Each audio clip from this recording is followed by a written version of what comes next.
দেখ তো ভাই, তোর স্বপ্ন কেন পূরণ হচ্ছে না? কি কারণে পূরণ হচ্ছে না? কেন পূরণ করতে পারতে আসো না? কি করলে তোর স্বপ্নটা পূরণ হবে? কোন ভুলটা শুধরে নিলে তোর স্বপ্নটা পূরণ হবে? সেটা কি তুই জানো? দেখ, তোর ভিতরে সর্বপ্রথমে অলসতা আছে। দ্বিতীয় নাম্বারে হলো তোর ফোকাস ঠিক নেই। তৃতীয় নাম্বার হলো তোর ভিতরে ধৈর্য শক্তি নেই। চতুর্থ নাম্বারে হলো তুই স্বপ্ন দেখো কিন্তু অ্যাকশন নিতে পারো না।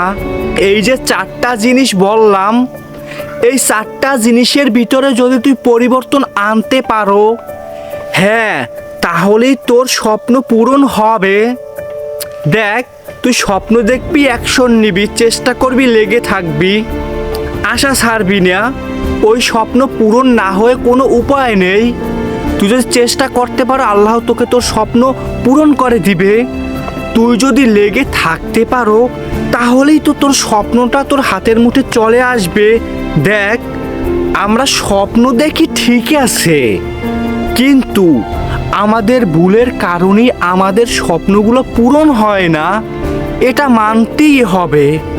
দেখ, যাদের স্বপ্ন পূরণ হয়েছে অথবা হবে, তারাও কিন্তু তোর মতন আমার মতন সাধারণ মানুষ, অসাধারণ কিন্তু নয়।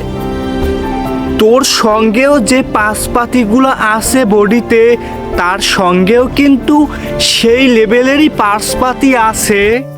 তোর পাশপাতি মেড ইন বাংলাদেশ না, আর ওই ব্যক্তির পাশপাতি মেড ইন জাপান না। তোরটাও যেটা তারটাও সেইটা। তার মানে সে যদি পারে, তুই কেন পারবি না? ওই যে বললাম চারটা জিনিসের ঘাটতি আছে।